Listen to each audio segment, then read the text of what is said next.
Hey there, fellow soil warriors, your soil sensei here, and today I'm about to share something that'll completely change how you think about dealing with stubborn clay soil in your raised beds. If you've ever stared at that rock-hard, impenetrable clay layer and wondered if you'd need a jackhammer to grow anything decent, this one's for you. I discovered this ancient technique completely by accident 3 years ago when I was helping my neighbor renovate her century-old garden.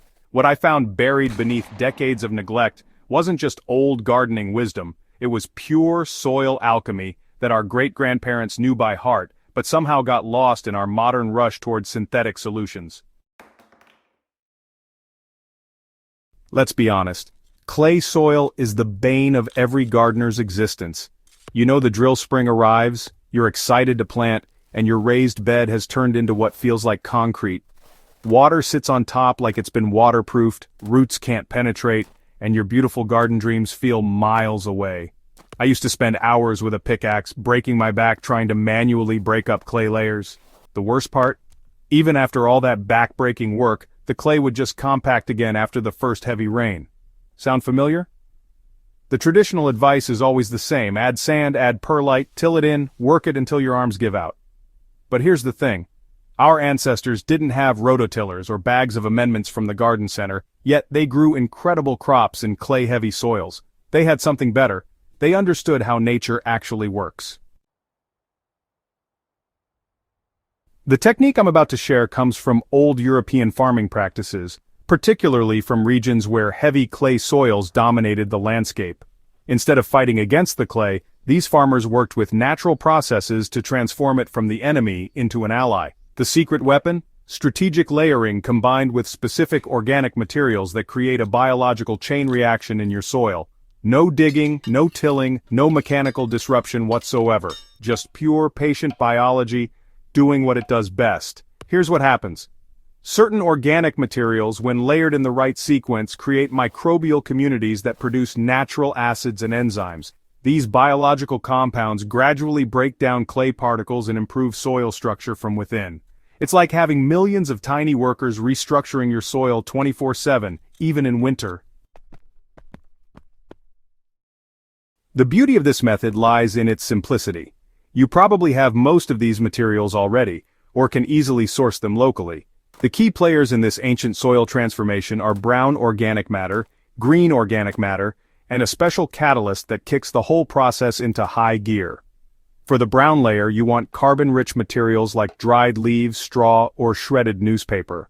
I prefer aged hardwood leaves. Oak and maple work phenomenally well because they contain natural tannins that help break down clay particles. The carbon provides food for beneficial soil organisms while creating air pockets as it decomposes. The green layer consists of nitrogen-rich materials like grass clippings, kitchen scraps, or fresh plant trimmings. This provides the protein that soil microbes need to multiply rapidly. The nitrogen feeds the biological army that's going to transform your clay. But here's the real secret ingredient that makes this ancient technique work like magic: wood ash. Just a light dusting between layers creates the perfect pH environment for clay-busting bacteria to thrive. The potassium in wood ash also helps flocculate clay particles, making them clump together in ways that create natural drainage channels. Start this process in late fall or early winter when your raised beds are dormant. This timing allows the biological processes to work all winter long, so you'll have beautifully transformed soil come spring planting time. Begin by clearing any existing plant material from your raised bed surface. Don't dig or disturb the clay layer underneath. Remember, we're working with nature, not against it. Lay down your first brown layer directly on top of the clay, about 2 to 3 inches thick. I like to use a mix of shredded leaves and straw for this foundation layer. Next, add a thin green layer, maybe an inch of grass clippings or chopped kitchen scraps. Follow this with the lightest possible dusting of wood ash. You want just enough to barely color the surface, not a thick layer. Too much wood ash can actually inhibit the process by making the pH too alkaline. Repeat this layering pattern until you've built up about 8 to 10 inches of total material.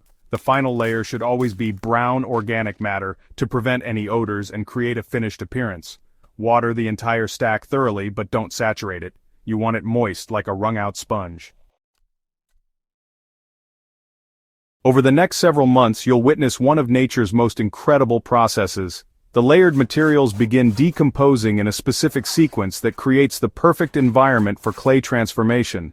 The green materials heat up first, creating warmth that accelerates microbial activity even in cold weather.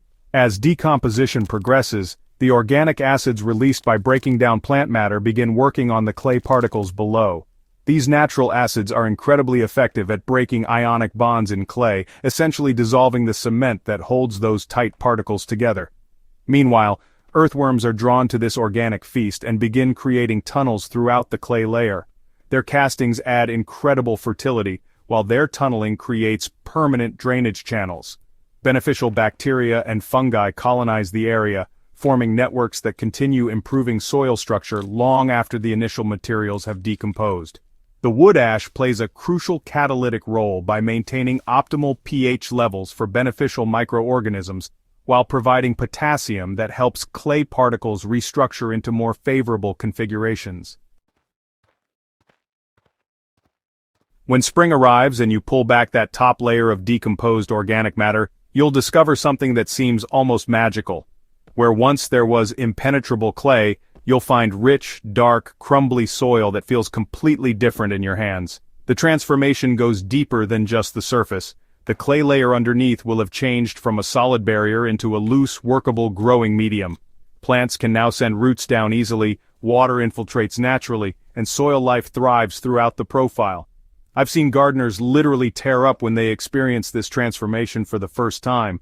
After years of fighting clay soil, watching this ancient technique work feels like witnessing a miracle. But it's not magic, it's just biology working the way it's supposed to when we give it the right conditions. The beautiful thing about this technique is that it creates lasting change. Unlike mechanical amendments that need constant renewal, the biological transformation improves your soil structure permanently. The microbial communities established during the process continue working year after year, maintaining and improving soil health. For maintenance, simply add a fresh layer of compost or aged organic matter each fall. This feeds the established soil biology and continues the improvement process. Your clay soil becomes more productive and easier to work with each passing season. The fertility benefits are incredible too. Clay soil that's been biologically transformed holds nutrients exceptionally well while still allowing proper drainage. It's like having the best characteristics of both clay and sandy soil without the drawbacks of either.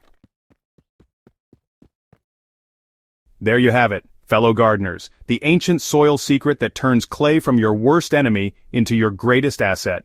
No expensive amendments, no backbreaking labor, just patience and the wisdom of working with natural processes.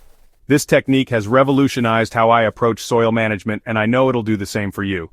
The best part? You can start this process right now, regardless of the season. Just remember, good soil takes time, but the results are absolutely worth the wait. If this ancient wisdom has sparked your curiosity about soil biology and natural gardening techniques, make sure you hit that subscribe button and ring the notification bell. I've got so many more soil secrets to share with you, and trust me, each one is going to transform how you think about gardening. Share this technique with your fellow gardeners. They'll thank you when they see their clay soil transform like magic. And drop a comment below letting me know about your clay soil struggles. I read every single comment and love helping you solve your toughest soil challenges. Until next time, keep building that soil biology. Your soil sensei is always here to help you grow.